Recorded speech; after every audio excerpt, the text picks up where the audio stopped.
Dave from the Redneck Garage. Well, I'm out here in the driveway with my NV200, and let me just show you what happened to me the other day.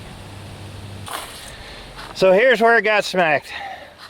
You can see that he hit right here and it dented the bumper a little bit, crushed in the door, wiggled it in, and then in the bottom of the frame, it actually bowed this up a little bit, which I think I can pull out, no problem.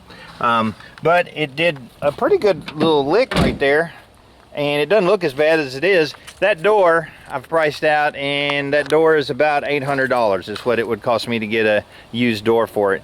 But for right now, I'm just living with it because I got so much other stuff to do. I haven't started with it.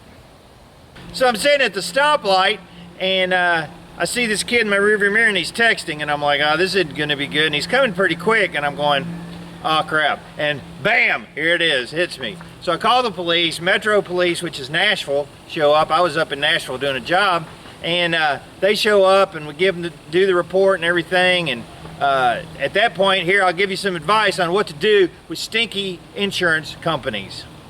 So at this point, you've been hit by somebody else, and you need to get a copy of their police report. So I call the Metro Police and I say, hey, I need to get a copy of this police report. And the girl's like, oh, you got to drive up here and pick it up. You know, it's free. And I'm like, yeah, that's like 30 miles. I said, any way you can email it or fax it or anything? Oh, no, we don't do this. And she goes through this whole long thing. And finally at the end, she goes, but if you want to pay for it, pay $10, you can get it online. And I'm like, oh, yeah, that's really what I want to do. So I paid my $10, and I got the stinking police report from the accident. And of course it says driver distracted, hit the rear end of the van. So clearly he's 100% at fault. His insurance company was Liberty Mutual, and they are the worst crappy insurance company I've ever dealt with in my life. I've got Geico and I've got Farmers on my vehicles, and anytime there's an incident, man, they've been really good. But this company stunk. So I call up and I say, hey, one of your insureds hit me. And I get into a 20-minute discussion with this woman arguing with me that this guy isn't one of his insured, that it was somebody's car and they didn't know about it and all this other stuff. But she didn't know anything about it.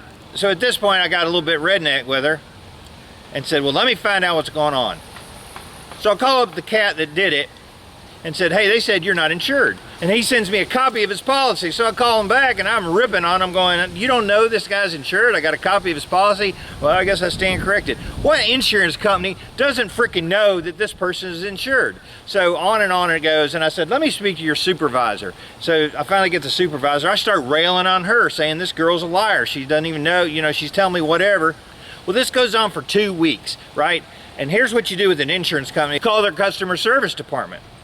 And here's how I phrased it with them. I said, yeah, I've been involved in an accident. It was like 3 weeks ago. I can't get anybody to answer my questions, but when I was hit in the rear by one of your insured, my neck's starting to hurt, so I may just be calling one of these ambulance chasing lawyers to see about my neck injuries, because this is going to be my last phone call. Lo and behold, within 15 minutes, I get a call back and they told me, oh, we found all the information. We're ready to go ahead with your claim. Awesome! Not so awesome, because here's what happened with that. So now I'm dealing with the insurance crap. The girl who lied to me finally calls me back after all that and says, oh, yeah, so this is the one repair shop you can take it to in your area, but we have another one up in Nashville, which is 30 miles away, or you can take it to Murfreesboro, which is another 40 miles away. And I'm like, no. She said, why can't you take it to the one that's close to you? Because they can't see me for over a week, and then it would be over a month before they could even start on it. So they stink. All their online reviews are like below subpar. I said, so why would I want to take it there? And here's your tip. I said, how many estimates do I need to send to you to get this claim processed? She goes, 3. Okay, so that's one thing that they don't tell you, that you don't have to take it to their approved crappy repair shop, that they've got some backwoods deal that cuts the price of your repair probably about $1,000, so they make money and the shop makes money, you know, and they give a little kickback too. I don't want to take it there, so I go and get estimates. Here are some estimates. One thing I found about that is all these corporate body shops want you to make an appointment. Just show up and say, well, if you want the work, you know, do this. But I had them argue with me that this is an insurance job and you got to go through this. I said, you gonna write the estimate or not? So I didn't get 3 estimates. I got 7. Now the first estimate was like $2,400. I got another estimate for $2,700. I went through, and out of the 7, the highest was $3,400, $3,200, $3,100, and then they went in the 27. So which ones do you think I sent the insurance companies? That's right, the 3 highest estimates that I got, I sent to them. And then I waited. So after I sent in the estimates, I called them and wore them out a couple times, and finally today, I got my check. And you know how much it was for? $31.22.67. Liberty Mutual, who stinks. Don't ever use Liberty Mutual. All right, so here's our takeaways of dealing with insurance companies and someone that hits you. First of all, you don't have to take it to their stinking repair shop to get an estimate on it. You can go get the highest estimates you can find, and you can mention that to the estimators, right? That's going to up it in. Send it in.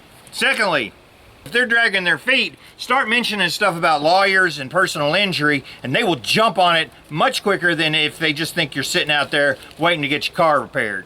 And lastly, if you want the insurance company to do something and you're the injured party, wear them out. Keep calling, keep emailing. Just make yourself such a thorn in their side that they send you a check just to make you go away. But I'm happy. I got $3 grand. Now I got to figure out how I'm going to fix this thing. That'll be another video. I'm David from the Redneck Garage. Keep turning the wrenches.